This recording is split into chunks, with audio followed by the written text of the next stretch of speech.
Burak merhaba. Merhaba Şeyda. İyi misin? Vallahi çok iyiyim. Bir ara girdi gibi, biraz uzadı gibi sanki yeni video çekiyor olmamız. Yo aslında tam gününde yayınlıyoruz. Evet. Yani Yani. daha önce bir gün önce çekip bir sonraki gün yayınlıyorduk. Bugün aynı gün yayınlayacağız gibi duruyor. Biraz öyle oldu. Video çekmeyi sevdiğin için tabii zaman sonra çok uzun görünüyor. Şimdi bugün biraz daha aslında hani yatırım, gayrimenkul, işte Tayland bahtı falan konuştuk birazcık bir önceki videolarda genel olarak. Bugün de birazcık şöyle genel olarak işte Tayland hakkında en çok merak edilenleri konuşalım. Örneğin işte Tayland, Pattaya'daki gece hayatı, Pattaya'da yaşam, çalışmak, eğitim. Pattaya'da eğitim de önemli bir konu. İşte ne bileyim 5 yıl sonra, 10 yıl sonra Pattaya nerelerde olabilir? Pattaya'nın geçmişi, bugünü, geleceği gibi konulardan birazcık bahsedelim istiyorum. Hani hem yatırımla insanlar biraz daha hani sıkılmasın, hem biraz daha böyle sosyal şeyler de görsünler Evet. istiyorum. Sözü sana bırakıyorum. Tamam. Ve şöyle bırakacağım. Evet. İlk sorumla başlayacaktım ama söyle. Çünkü şu önemli aslında burada. Yani bu konudan bahsediyor olmamızın ana sebebi hani emlak dediğimiz, yatırım dediğimiz şey ister istemez sosyal hayatla, eğitimle, oradaki gece hayatıyla belki işte oradaki kültürle, spor etkinlikleriyle, orada yaşayan toplumun yüzdesiyle, hepsiyle ilişkili. Çünkü bunların kalem kalem farklı kalemlerde seviyesi ne kadar artarsa yatırımın da yatırım yapma sebebinin de değeri ve sebebi artıyor. Haklısın haklısın. Zaten bu konulara birazcık da o yüzden giriyoruz. O zaman ilk sorumla başlıyorum. Tamam. Pattaya deyince insanların aklına ilk gelen şey gece hayatı oluyor ya. Evet. Bu algı doğru mu, değil mi? Ne var ne yok? Nasıl bir şey bu gece hayatı Pattaya'da birazcık bize bahset bakalım. Aramalara baktığımız zaman hem Google tarafında hem YouTube tarafında en çok aranan içerik de bu. Pattaya gece hayatı. Neler var neler yok. Ve bu aramanın sonunda insanların karşısına çıkan içerikler de ortalama aynı. Yani gece hayatı dediğimizde Walking Street bir de Soy 6 sokağında çekilmiş birçok alternatif video görüyoruz. İşte kızların yanına gitmeler, aradan hiç kimse hiçbir şey söylemeden dümdüz giden bir varyasyon. İşte bu sokak videoları, 4K videoları falan filan. Ya aslında bu tamamen kitlenin beklentisi ve arama motorunun, algoritmanın onlara insanları önüne çıkarttığı şeyler ve dolayısıyla bugün bir Google'da da YouTube'da da bir arama yaptığınızda Pattaya gece hayatı deyince insanların karşısına çıkacak şey ortalama belli. Pavyon sokakları çıkıyor. Ama burada bence en önemli olan şey geceyi nasıl geçirmek istediğinle alakalı. Ne yapmak? Nerelerden, kim ne Bu zevk çok ucu açık oldu alıyorsa. birazcık. Yani o Değil mi? videoların sözde anlatım gibi oldu. Okey ama şöyle bir şey var. Yani bir kişi arkadaşlarıyla güzel bir işte roof barda püfür püfür eserek gayet kaliteli yediği, içtiği güzel bir ortamda vakit geçirebilir. Bununla alakalı felaket alternatif var Pattaya'da. Yani bizim hatta buraya bundan 4 yıl önce geldiğimizde ve devam eden sürelerde ziyaret ettiğimiz bir otel vardı. Onun roof barı Siam Pattaya. Aşırı güzel, şahane, keyifli bir enerjisi var. Bunun dışında gece yat turları, tekne turları düzenleniyor. Akşam yemeği yiyebilirsin. Marinadan kalkıyor, binersin. Güzel vakit geçirebilirsin. Keza çocuklar için işte bazı night marketlerde Aktiviteler var, aktiviteler evet. var, çocuk alanları var. Onun dışında Ya aslında yatırımcıyla bunu bağladığımız zaman yatırımcı, Walking Street'in kalabalığı, işte gizlice çekilen kameradaki görüntüler, videolar ya da işte soya altının durumu, kızların ne giydiği, ne yaptığı falan yatırımcıyı çok ilgilendirmiyor aslında. Çünkü yatırımcı yatırımı değer kazansın istiyorsa daha kaliteli mekanların, daha kaliteli noktaların daha fazla olduğunu bilmesi gerekiyor. Yani benim söyleyebileceğim bu konuda bu aslında.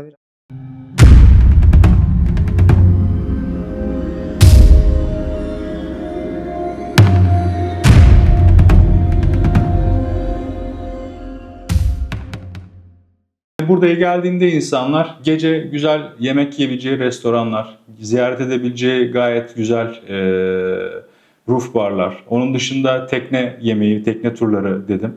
Ve birçok alternatif var. Yani burada ne bekliyorsun, ne yapmak istiyorsun ona göre seçim kişilerle alakalı. Ama bugün Pattaya'da yaşayan senaryo tamamen işte bağımsız tek erkekler değil, ailelerin çok fazla yaşadığı bir yer.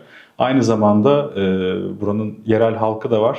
Ve keza en büyük nüfuslardan bir tanesi Çin. Hatta o gece pazarlarına gittiğimiz zaman görüyoruz. Çinli gruplar bir araya gelip meyve yiyor adamlar. Yani onların mesela etkinliği o. Geceyi değerlendirme şekli. Birçok alternatif var. Yani burada Muay Thai dövüşleri var gidilebilecek. Birçok seçenek var. Yani bence bu algı tamamen iki sokak ve bir bölgede oluşan bir döngü. Ama yüz ölçümü olarak Pattaya çok sığ kalıyor. Sadece gece hayatını oraya baskılamak. Evet, ben seninle aynı fikirdeyim bu konuda. Yani daha sığ bir görüşün ait olduğu sığ bir mekan olarak görüyorum oraları. Dolayısıyla çok da üzerine konuşacak bir şey yok aslında, Yani evet, dediğin gibi. kesinlikle. Tamam, o zaman şöyle yapalım. Burada yaşam nasıl? Özellikle yabancıların buradaki yaşamı nasıl? Kolay mı? Veya karşılaştıkları zorluklar var mı? Biraz da bunlardan bahseder misin? Tabii. Buradaki yaşam hem sosyal açıdan hem ekonomik açıdan, keza sağlık açısından, trafik açısından birçok alanda değerlendirilebilir. Burada aslında benim öne çıkaracağım en büyük başlık çok fazla, çok uluslu bir toplu yaşam var burada. Çok fazla kültürden insan görebiliyorsunuz. Fransızlar var, Ruslar var, Amerikalılar var, Avustralyalılar var, Almanlar var. Ufak ufak biz varız.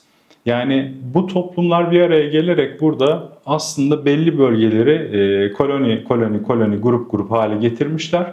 Ama tam bir yaklaşım yok. Yani Almanya'da bir sokağı vardır, Türk sokağı vardır. Bakarsın işte Vakfı Kebir ekmeği, bakarsın dönerci, bakarsın işte ne bileyim Meryem kuaför, bakarsın bilmem ne. O segmentte bir durumda yok.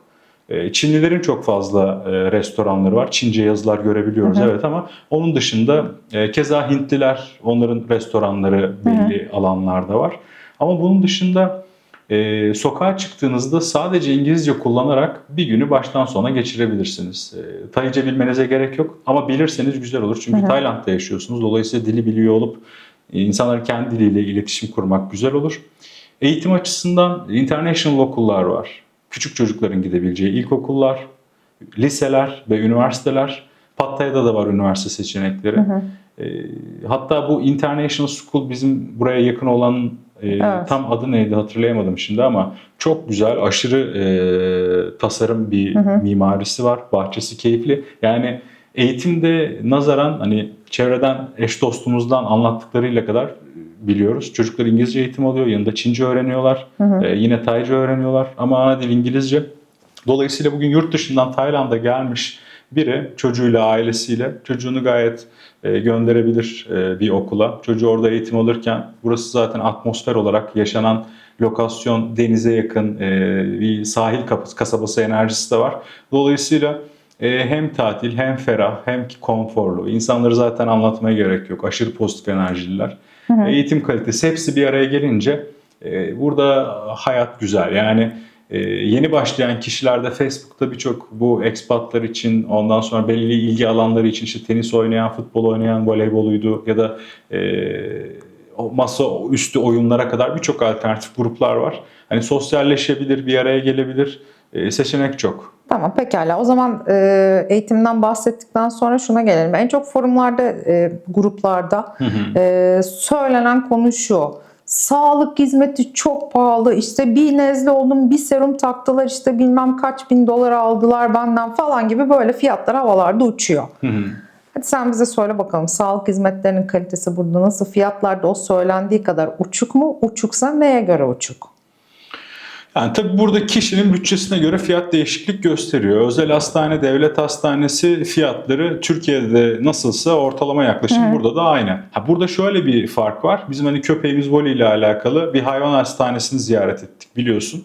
Ortalama bir X-ray görüntü alındı. Daha önce bir kan testi yaptırmıştık. Yani Türkiye'deki veterinerlik hayvan hizmetiyle buradaki veterinerlik hayvan hizmetini karşılaştırdığımda yarı yarıya diyebilir miyiz fiyatları? Burası daha ucuz. Ucuz ve kalitesi çok daha yüksekte. Yani kesinlikle. Kullanılan ekipmanlar, kullanılan ilaçların kalitesi çok yüksekte. Uygulama süreciyle alakalı senin çok dikkatini çekmişti. Çünkü sen daha geçmişinde olduğu için hayvanlar İnsanlara gelecek olursak da hani temel hizmetler nedir? Acil bir diş ağrısıdır. Bir dişçiye gidebilirsin. Dişçi fiyatları Türkiye ile hemen hemen Hiç farkı yok. aynı diyebiliriz. Hı, Çok hiç. büyük bir fark yok. Yani Türkiye'de de bir kliniğe git. Çünkü devlete gitmek, diş hastanesine sıra almak size 1 ay 2 ay sonra falan gün veriyorlar. Yaşadığınız şehre göre. Tabii. Diyelim gittiniz, tedavi başlıyor devlette. Devlete yapacağınız gider neyse burada da ortalama aynı fiyatlardır diye düşünüyorum. Ya özelden Özel. Ama bahsedelim genelde çünkü özele devleti gider. kullanamıyoruz çoğunlukla Evet. Türkiye'de de. Burada da özele baktığında Türkiye'deki özelin fiyatı neyse Tayland'da da özelin fiyatı o. Sadece şöyle bir yanlış yanılgı var. Tayland ucuz görünüyor.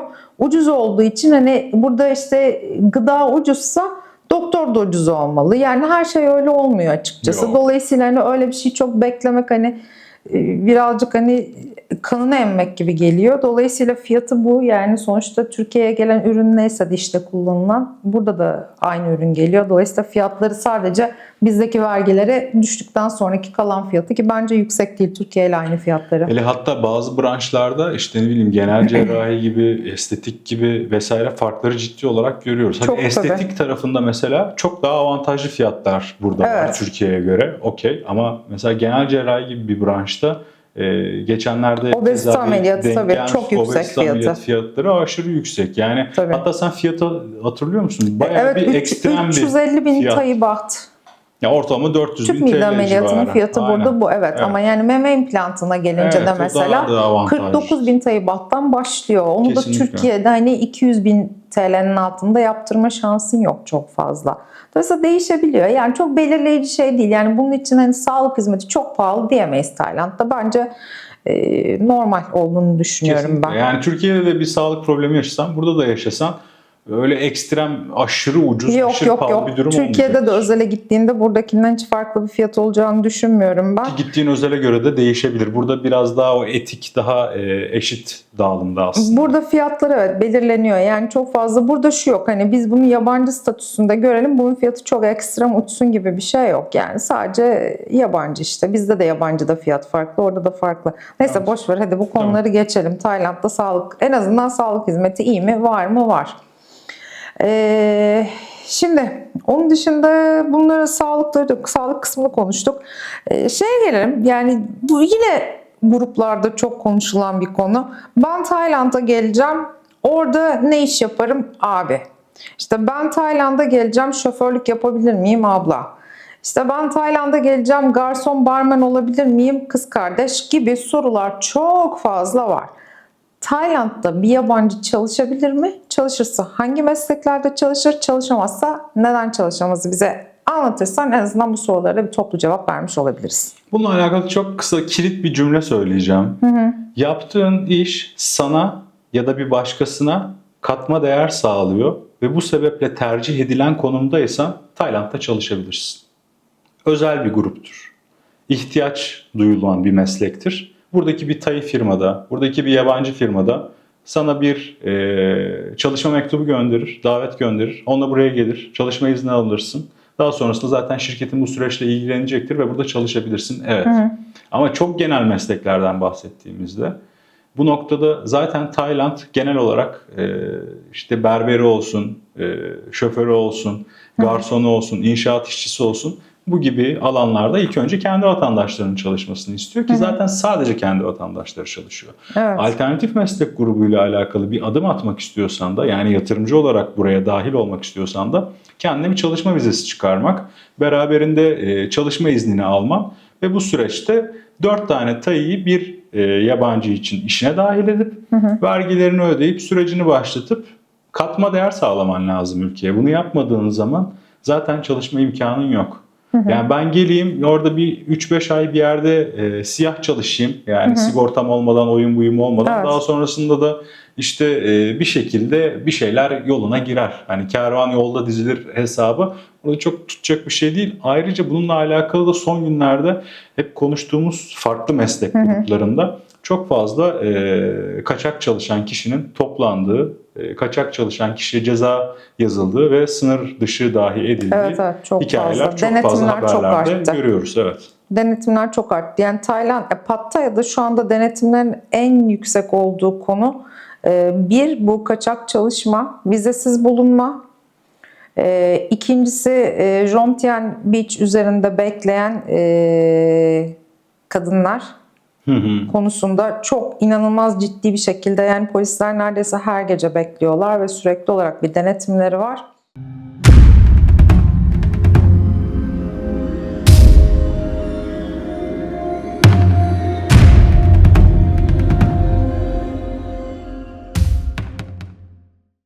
Katı kurallara geçecekler. Aynen. Cümleyi kuramadım. Geçiyorlar zaten. Katı Geçtiler. yani. Gayet Bayağı geçtiler. katılaşıyorlar. Bayağı Dolayısıyla geçtiler kaçak. de.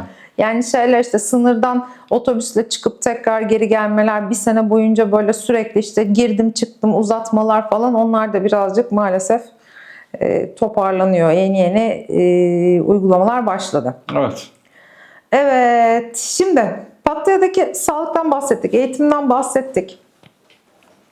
Sana bir şey sormak istiyorum. Eğitimden bahsettik ama eğitimden sadece şunda bahsetmemiş olabiliriz yani. Ya da belki bahsettik, ben atladım. Çok emin değilim ama en azından kafamdaki bu soruyu çözelim.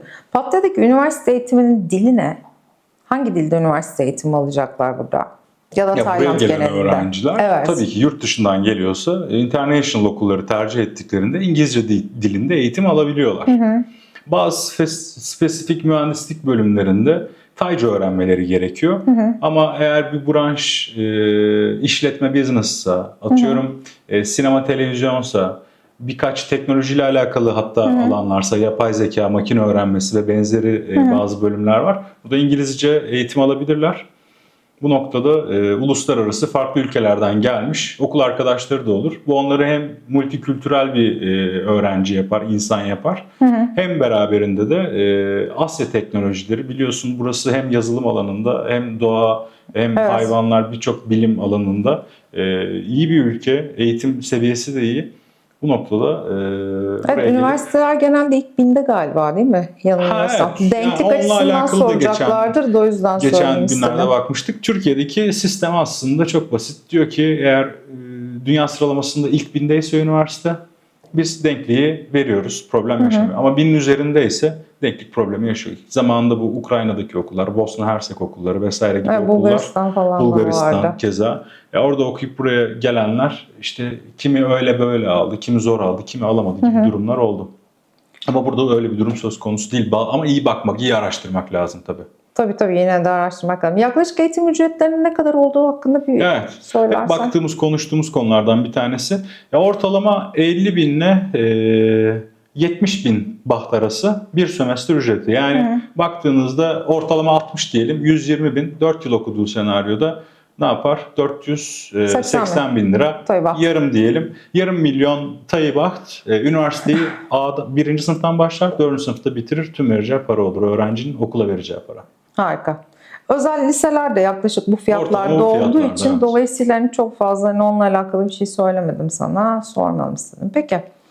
Her şeyi konuştuk aslında. Şimdi konuşacağımız şöyle bir konu var. Bütün şu anki durumu konuştuysak o zaman hadi biraz da Pattaya'nın geleceğinde neler olabilir? 5 yıl sonra Pattaya sence nerede? Nerede göreceğiz?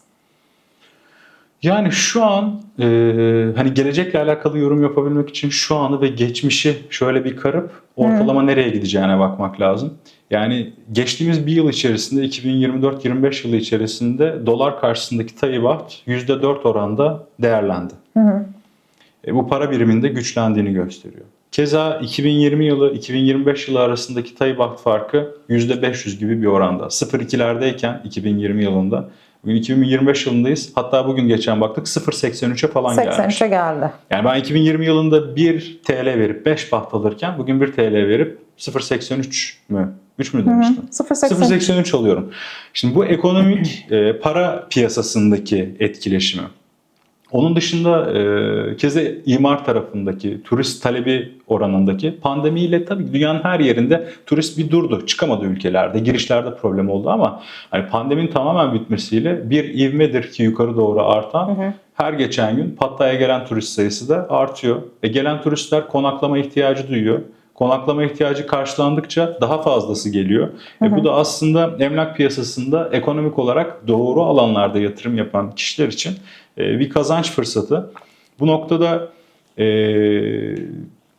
5 yıl sonra Tayland'ın geleceği noktada şehrin halen belli bölgelerinde belli açıklıklar var ama şu çok önemli.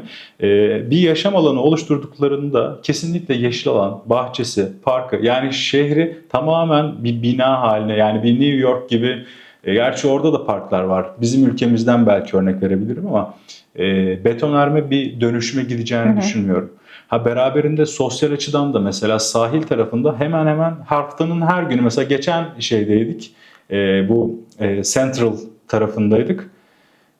Extreme Thailand diye kaykaycı çocuklar gelmiş. İşte parkur kurmuşlar, sahne kurmuşlar.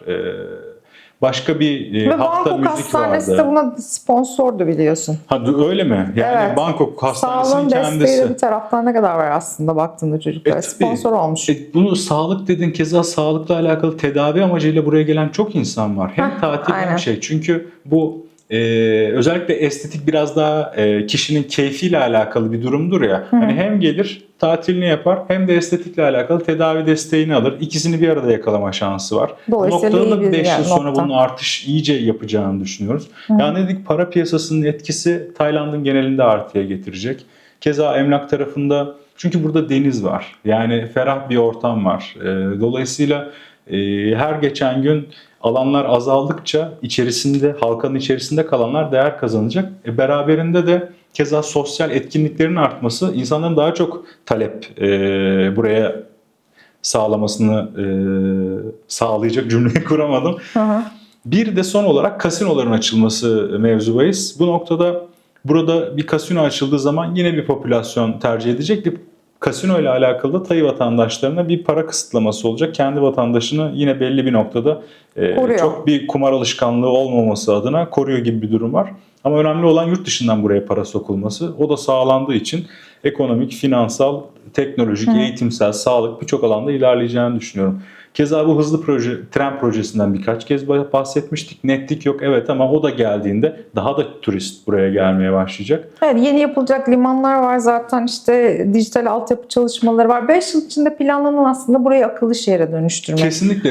Çünkü EEC'nin de biliyorsun büyük bir kısmı burada olduğu için dolayısıyla onun da ekstra bir katkısı olacak. İyi olacak. Hatta 5 yıl sonra daha fiziksel bir şeyden bahsedelim. Yani Bangkok genelinde, keza Pattaya'da ufak ufak bu tellerin kaldırılmasıyla alakalı, Bangkok'ta daha çok hani duyuyoruz, haberlerden görüyoruz ama hani Bangkok'la ve Pattaya ile alakalı hep bir eleştiridir ya, her yerde tel var işte, elektrik telleri bilmem ne. Ya belki 5 yıl sonra o teller de ortadan kalkacak yavaş yavaş, bilmiyorum. Gerçi şehre bir Bilmiyorum, şey bence veriyor. o teller Sen seviyorsun güzel. onları. Ben Aynen. seviyorum, artı ufak bir arıza olduğunda hani çözmeleri çok daha, bir arıza olduğunda, ufak demeyeyim, çözmeleri çok daha hızlı oluyor. Bence yerin altına taşımamalarında fayda var. Evet. Eskiden bizde de onlar dışarıdaydı biliyorsun. Elektrik problemi olduğunda falan çok daha hızlı çözülüyordu. Yerin altına taşımak çok da güzel olmadı. Evet, pekala. Şimdi o zaman şöyle yapalım. Bence artık kendi alanımıza dönelim. 5 yıl sonra konut ve emlak yatırımı ile alakalı düşüncelerin, görüşün nedir? Her geçen gün yeni projeler yapılıyor. Hepsi, birçoğunun bitme yılı 2027, 2028. Yani önümüzde 2-3 yıl var. Bu projeler bittikten sonra, yeni yatırımcılar oraya yerleştirdikten sonra mevcut belli lokasyonlardakiler değerlerini arttırmaya devam edecek. Daha fazla turist geldikçe, daha fazla konaklama ihtiyacı, daha fazla yaşayan da buraya gelip yerleştikçe, dolayısıyla hani arz talep meselesi bu konu günün sonunda. Ne kadar fazla talep varsa arzı da o kadar çok artacak. Dolayısıyla 5 yıl sonra, yani bugün yapılan yatırımların çok daha farklı değerlendirileceğini, eğer Türk yatırımcı açısından bu konuyu konuşursak, en önemli konulardan bir tanesi kesinlikle Türk para biriminin şu an ne olduğu, Tay Baht karşısında 5 yıl sonra ne olacağı. Yani bugün halen bize ulaşan, burada yatırım yaptığımız kişilerin para biriminin işte biraz daha makul olsa daha iyi olabileceğini. Çünkü kaçan bir fırsat var. Yani insanlar şunu biliyor. 1 lirayla ben 5 baht alıyordum. Yani 1 milyonla 5 milyonluk alabiliyordum. Şu an 1 milyon TL'nle 830 bin liradasın. Dolayısıyla ona göre plan yapman gerekiyor. Yani bundan 5 yıl öncesi 5 kat bir değişim görmüştük. 5 yıl sonrası ne olacak? Ya biz bunun muadil konularını Bulgaristan için, ondan sonra Avrupa'daki hemen hemen her ülke için, Yani para piyasasındaki durumu gördük. Dolayısıyla yatırım, Türkiye'de enflasyon var. Yani ev değerleri de bir artışta. Ama yani burada çok daha farklı bir yaklaşımdayız. Yani Tayland'da hem para biriminin hem ülkenin kendisinin değerlenmesi hem de az önce bu sosyal açıdan saydığımız özelliklerin artıda olması, keza yaşam konforu ve kişinin kendini güvende, huzurlu hissettiği başlıklar emlak tarafında da çok artı olarak yansıyor. Ve 5 yıl sonra kesinlikle emlak piyasasının çok farklı bir konumda olacağını düşünüyorum. Evet, ya bu şey de var, hani Tayland dünyadaki işte ülkelerin plastiğini alıyor, hani çöpünü alıyor, plastiğini alıyor falan gibi konular var ya, biz de alıyoruz yani Türkiye'de aslında. Fakat şu an Tayland'da şöyle bir çalışma var, atık yönetimi ve geri dönüşüm diye. Çok basit aslında. Yani biz alışverişe gittiğimizde marketin bize verdiği poşetten başlayabilirsin Plastik aslında bir poşet anlatmaya. gördük mü bugüne kadar? Yok. Hiç, sıfır. Keza insanların kullandığı alanları ben pis bıraktığını hiç görmedim burada genel olarak. Yok, çok az, sadece biraz turistler bırakıyor. Evet, birkaç o da kişi. sahil Onu da kenarında topluyorlar. falan vesaire Evet, düzenli evet. olarak toplanıyor ki sadece bu sebep problem yaratmasın diye. Ya buranın en uzun sahili gene Jomtien sahilidir. 6 kilometre falan uzunluğunda. Yılın hangi dönemleri bilmiyorum ama yine aktif olarak yaz sezonu burada olmadığı sezonlarda periyodik olarak kapatıyorlar sahili. Kullanılmasını istiyorlar. Dolayısıyla denize giriş vesaire yapılmıyor. Bu noktada hem keza deniz temizliği hem keza sahil temizliği güvende oluyor. Yani buradaki insanlar sinek öldürmeye çekiniyorlar. Doğaya zarar vermek onlar için çok kötü bir şey. Dolayısıyla hani bu sürdürülebilirlik çalışmaları, doğayı korumak Yapay resifler falan oluşturuyorlar çok önemli. Jomtien plajında, işte biliyorsun. Ya bunun son yağmurları sonrasında aslında birazcık kıyı erozyonu oluyor ya. Şu anda da başladı. Evet. Dolayısıyla o dönemde biraz işte deniz temizliği haftası falan yapıp kapatıyorlar. Ya aslında kendi halkını eğitiyor. Bunun içerisinde hani ya da eğitmiş bir şekilde turist de ya da buradaki yaşayan yabancı da katıldığında ne kadar güzel, işte temizliyorlar çöpleri, onları falan filan. Güzel yani, zaten şey de güzel burada. Yeşil alan konusu da mesela işte ne bileyim, örneğin Noh Noh var. Garden, evet, evet. Yani- Ya orada da bitkilerin korunması, çünkü ne kadar hayvanlar üzerinden hep biz konuşuruz. Nesli tükenen hayvanlar vesaire ama nesli tükenen bitkiler de var. Evet. Dolayısıyla bunların korunması, keza bununla alakalı fideleme çalışmalarının yapılması. Ya Tayland doğaya, yaşayan varlıkların hepsine genel olarak değer verdiği için hiçbirinin neslinin ne tükenmesine, ne yok olmasına, ne de zarar görmesine izin verecek bir ülke değil. Bence de. Zaten şey de var bu arada, biliyorsun Pattaya'nın bu kamu binalarında başlattığı güneş enerjisi paneller. Ya biraz enerji verimliliği, işte yenilenebilir enerji konularında falan da ilerlemeye başladılar. O konu hakkında ne düşünüyorsun? Yani zaten bulunulan konum güneşin altı ve sıcağın yılın hemen hemen her günü. Burada mesela yağış mevsimindeyiz şu an ama güneşi ne sıklıkta görüyoruz? Kesin her gün görüyoruz. Kesinlikle. Yani böyle günlerce İngiltere gibi sadece yağmur yağıyor, işte nemli bir hava, pişiyoruz gibi bir durum söz konusu değil. Evet. Aksine güneşi kesinlikle görürüz. Dolayısıyla burada zaten güneşten faydalanıyor olmak en önemli şeylerden bir tanesi. Hemen hemen büyük yapıların hepsinin dış ışıkları ve aydınlatmaları hep solar enerjiyle karşılanıyor. Paneller kullanılıyor. Hatta biz de kullanıyoruz bahçe ışıkları için solar. Falan ne diyeyim? Bu. Diyeceklerim bu konuda. O zaman Yani- şöyle yapalım. Güzel. Ve teknolojiden de konuştuk. Atıklar, işte güneş panelleri falan. O zaman biraz şöyle bir Pattaya'nın tarihinde minik bir gezinti yapalım. Hadi bize Pattaya'nın geçmişinden bahset birazcık. Pattaya Yani- neydi? Neydi, ne oldu dedikleri bir yer. Aslında buraya Amerikan askerleri, yılını yanlış hatırlamıyorsam 1960 yıllarında bu Vietnam Savaşı sonrasında bir kıyı, bir balıkçı şehri olarak konuşlanıyorlar. Daha sonrasındaki buradaki vatandaşlar, daha çok kadınlar onlarla birlikte olup bir eğlence kültürünün başlamasına ve her geçen gün bunun artarak, devam ederek belli bir noktaya gelmesine sebep oluyor. Dolayısıyla artık 2000'li yıllara gelindiğinde, yani 60'tan bir 40 yıl sonrasında bu balıkçı kasabası, bu düşüncelerin, bu aksiyonların dolaştığı, belki bugüne de pelesenk olmuş, işte Pattaya şöyledir, orada şu var, bu var algısının halen yankılarını duyduğumuz, çünkü daha önceki videoda da söylemiştik, aramızda da hep konuşuruz, negatif daha çok akılda kalıyor ama bugün Bu süreç Pattaya'yı çok daha farklı bir noktaya geldi. Yaşadığımız yerde komşularımız, işte avukatlarımız, birlikte çalıştığımız iş arkadaşlarımız, yemek yediğimiz, günü geçirdiğimiz, alışveriş yaptığımız yerler bunun çok daha ötesinde. Hem teknolojik olarak hem sağlık hem birçok noktada gelişmiş bir Pattaya'da yaşıyoruz bugün. Dolayısıyla geçmişten bugüne Pattaya artık bence bir çizgi çekti geçmişe ve o çizgiyi çekmeye devam da edecek. Bugün gene konuştuğumuz bu fuhuş olaylarıyla alakalı kaçak olarak bunu yapan kişilerin yakalanması, keza kontrol altına alınması senaryoları vesairesi bu algıyı değiştiriyor. Yani önümüzdeki günlerde birçok kanalda az önce de konuştuğumuz konular kapsamında çok daha güzel bir Pattaya bizi bekliyor. Eğer unuttuğum bir şey varsa ekle lütfen. Yok, unuttuğum bir şey yok. Aksine fazla anlattın zaten. Gayet güzel anlattın. Amerika'nın oyunuymuş yani, yine bunları öğrenmiş olduk. Ama hiçbir şekilde Yine en başa döndük. Gece hayatı. Pattaya'da gece hayatı o. Dedik, Geri hop, başa geri geldik geldik. ve Gece Amerika'nın hayatı. oyunuymuş demek ki. Evet. Bunlar dış güçlermiş falan derken o zaman şöyle yapalım. nasıl yapalım? Nasıl yapalım? Şöyle yapalım. Mesela girişimciler için küçük KOBİ'lere falan Pattaya'da mesela ne tür işler önerebilirsin ya da ne tür işler yapıyorlar? Yani işte minik büfeler mi, restoranlar mı, meyveler mi satıyorlar, butikleri mi var gibi, hani böyle bir minik. Yani aslında Fikir. kafe, restoran sektörü, çünkü çok fazla turist olduğu için bir şekilde insanlar gıda ile iletişime geçiyorlar. Bu noktada özel bir ürününüz varsa spesifik, insanların ilgisini çekebilecek, bu tarz ürünleri ne şekilde sunduğunuz da çok önemli. Yani zaten var olan bir şeyi birebir kopyalıyorsanız bari burada olmayan var olan bir şeyi kopyalayın. Burada yeni bir şey gibi gösterin. Dolayısıyla ticaretinizde artı olarak yansın, kazanca dönüşsün. Ama onun dışında ne yapıyorlar? Yani tur rehberliği yapanlar var. Çok legal bir şey değil.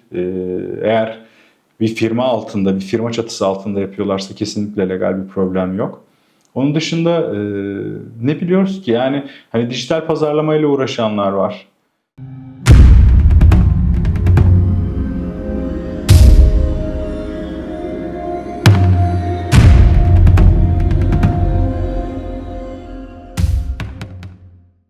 Evet Burak, Evet. yine bize harika bilgiler verdin. Tayland'ın gece hayatından başladın, herkesin çok merak ettiği, işte ekonomisini anlattın, Tayland'da kayıtlı nüfustan bahsettin, emlak yatırımını bahsettin, Tayland bahtının geçmişi, geleceği, hatta Pattaya'nın geçmişi, geleceğinden Amerikan askerlerine kadar gittin. Şöyle güzel bir tur attın bize.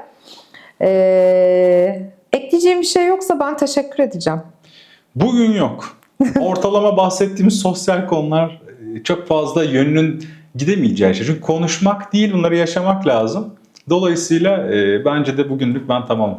Tamam. Teşekkür ederiz. Bir Ben sonraki teşekkür videoda ederim. görüşürüz. O zaman kapatıyoruz videoyu. Kapatıyoruz. Bay bay. Bye bye. Thailand of bye bye, sen Smile'ın söyle. Thailand of Smile'ın sunduğu World of Condos'un sunduğu Thailand of Smiles bitti. Bir sonraki bölümde tekrar görüşmek üzere. Kendinize çok iyi bakın. Bye bye.